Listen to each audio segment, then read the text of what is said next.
रांची के खेलगांव में झारखंड मुक्ति मोर्चा का 2 दिवसीय महाधिवेशन चल रहा है और ऐसे में पूरी तैयारियां की गई हैं। इसको लेकर अधिवेशन के पहले दिन कई राजनीतिक प्रस्ताव के साथ ही नए वक्फ संशोधन कानून के विरोध में सर्वसम्मति से प्रस्ताव पारित किया गया, यानी झारखंड में नए वक्फ कानून का विरोध किया जाएगा। पूर्व मंत्री मिथिलेश ठाकुर ने कहा कि झारखंड मुक्ति मोर्चा देश को विभाजित करने वाली ऐसे किसी भी बिल का समर्थन नहीं करता है। अधिवेशन में सीएम हेमंत सोरेन, पूर्व सीएम और गुरुजी शिबू सोरेन, हेमंत सोरेन की माता रूपी सोरेन, विधायक कल्पना सोरेन सहित जेएमएम कोटे के सभी मंत्री, विधायक और नेता शामिल रहे। महाधिवेशन में 4000 से अधिक प्रतिनिधि पहुंचे हुए और झारखंड के अलावा बिहार, बंगाल, ओडिशा और छत्तीसगढ़ सहित 8 राज्यों से भी जेएमएम के नेता और कार्यकर्ता शामिल हैं। महाधिवेशन में सीएम हेमंत सोरेन ने कहा कि लंबी लड़ाई के बाद राज्य अलग मिला है और यहाँ के आदिवासी, मूलवासी, पिछड़ों, किसानों और अल्पसंख्यकों के चेहरों पर एक खुशी झलकने लगी है। उन्होंने पूर्व की सरकार पर राज्य का बेड़ा गर्क करने का आरोप लगाया।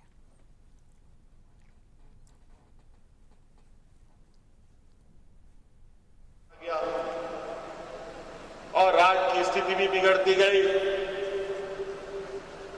अंतोगत्वा झारखंड मुक्ति मोर्चा के नई पीढ़ियों ने जो इस राज्य के दंश को देखा है, उन सभी ने मिलकर इस राज्य में गुस्ताना सा सरकार को हटाने का संकल्प लिया।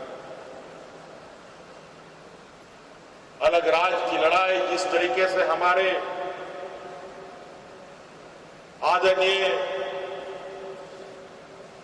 शहीद हुए हमारे वीर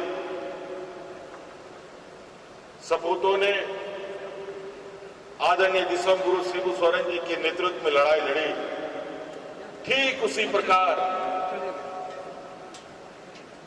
इस तानाशाह सरकार को सत्ता से बेदखल करने का भी एक आंदोलन रूपी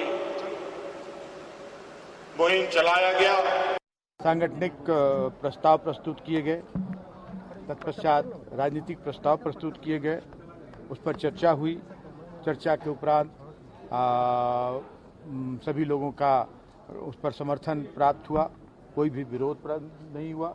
तो ये सारे हमारे सांगठनिक जो प्रक्रियाएं हैं वो पूरी की जा रही है। आज भी अभी द्वितीय पाली की में भी कार्यक्रम होंगे, लोगों के विचार आएंगे, उन सब जो विचारणीय जो बातें होंगी उनको समायोजित किया जाएगा। इस तरह से करके हमारा राजनीतिक प्रस्ताव, सांगठनिक प्रस्ताव तैयार होगा जो इस राज्य हित में हो, देश हित में हो और हमारे संगठन की मजबूती के लिए कारगर हो।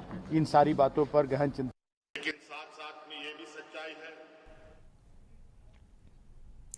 संदीप, इसी पे और ज्यादा जानकारी लिए हमारे सहयोगी जुड़ गए हैं। संदीप, 2 दिवसीय महाधिवेशन का शुभारंभ आज से हुआ है और सबकी निगाहें इस पर टिकी हुई हैं। 4000 से ज्यादा कार्यकर्ता इसमें शामिल होने पहुंचे हैं और कई अहम प्रस्ताव भी आज पारित हो सकते हैं। कितना खास आज का दिन रहने वाला है झारखंड के लिए? जी, झारखंड मुक्ति मोर्चा का यह 13वां अधिवेशन है और इसका जो आयोजन है रांची के खेलगांव टाना भगत इंडोर स्टेडियम में किया गया है।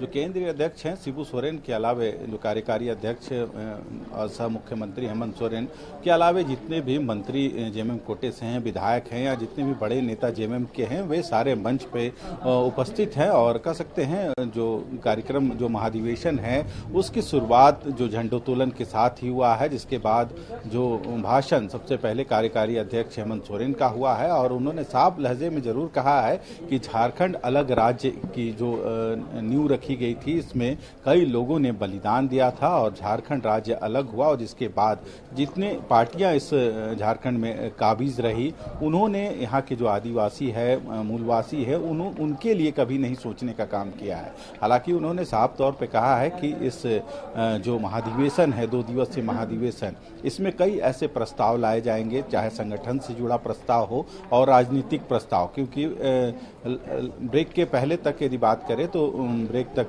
जैसे कई संगठन से जुड़े प्रस्ताव पारित किए गए, कई राजनीतिक प्रस्ताव भी आज की जो पहले दिन में इस महासम्मेलन में पास की गई है पार्टी के द्वारा। और जो पूर्व मंत्री रहे हैं मिथिलेश ठाकुर, उन्होंने जरूर कहा है कि जो वक्फ संशोधन बिल है उसका भी लगातार यहाँ विरोध हो रहा है और इसे भी इस जो महाधिवेशन में इस प्रस्ताव को भी लाया गया था और इसको भी पारित किया गया था। उन्होंने साफ तौर पे केंद्र सरकार पर यह आरोप लगाया है कि वे कहीं न कहीं लोगों को विभाजित करने की कोशिश कर रही है और इस तरह की नीतियों को वो नहीं चलने देंगे और विभाजन के खिलाफ जेएमएम रहा है। रही वजह है कि इससे संबंधित जो राजनीतिक प्रस्ताव है वो आज इस महाधिवेशन के दरमियान पारित किया गया है।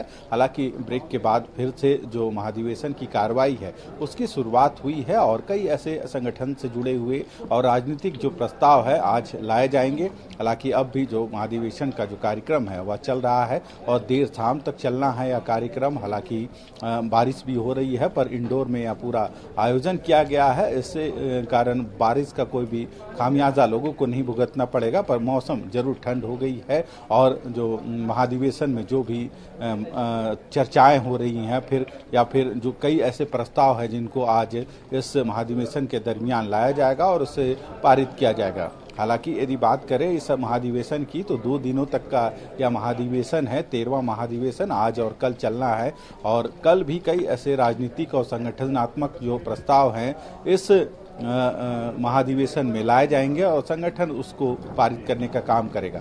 हालांकि यदि पूरे राज्य भर से भी बात करें तो 4000 से अधिक जो कार्यकर्ता है पार्टी से जुड़े जो पदाधिकारी हैं वे जुटे हैं इस महाधिवेशन में और सिर्फ राज्य ही नहीं अन्य राज्यों से भी जो प्रतिनिधि हैं इस महाधिवेशन में शामिल हुए हैं और जो कह सकते हैं महाधिवेशन का अंग बने हैं। हालांकि अभी महाधिवेशन की जो कार्रवाई है वह चल रही है, देखना होगा कि आज कितने संगठन से जुड़े और कितने राजनीतिक प्रस्ताव इस महाधिवेशन में पारित होते हैं। जी बिल्कुल संदीप, वक्फ संशोधन विधेयक को खास चर्चा बना हुआ इस महाधिवेशन में, सबकी निगाहें इस पर टिकी हुई हैं। इसको लेकर क्या कुछ जानकारी मिल पा रही है, क्या संभावनाएं जताई जा रही है? जी यदि इससे पहले भी बात करें तो इसका विरोध कहीं न कहीं पुरजोर तरीके से देखने को मिला है और इस महाधिवेशन में भी पार्टी कहीं न कहीं वक्फ संशोधन बिल है उसका विरोध करती हुई नजर आ रही है। रही वजह है कि आज के महाधिवेशन कार्यक्रम के दौरान इस प्रस्ताव को भी पारित किया गया है और कहीं न कहीं केंद्र सरकार पर जरूर आरोप जेएमएम लगा रही है कि वे कहीं न कहीं लोगों को विभाजित करने के लिए इस तरह के जो संविधान है या फिर जो बिल है उसको पारित कर रही है। पर इस तरह का जो बिल है उसका पुरजोर वे विरोध करेंगे और शुरू से भी इस बिल का विरोध होता आया है और आगे भी कहीं न कहीं पार्टी ने इस प्रस्ताव को पारित कर या स्पष्ट कर दिया है कि आने वाले दिनों में भी यदि इस तरह की जो बिल केंद्र सरकार लाती है तो उसका पुरजोर तरीके से राज्य में विरोध देखने को मिलेगा। जी बिल्कुल, अपनी नजर बनाए रखिएगा। फिलहाल बहुत बहुत धन्यवाद आपका तमाम जानकारी हम तक और दर्शकों तक पहुंचाने के लिए।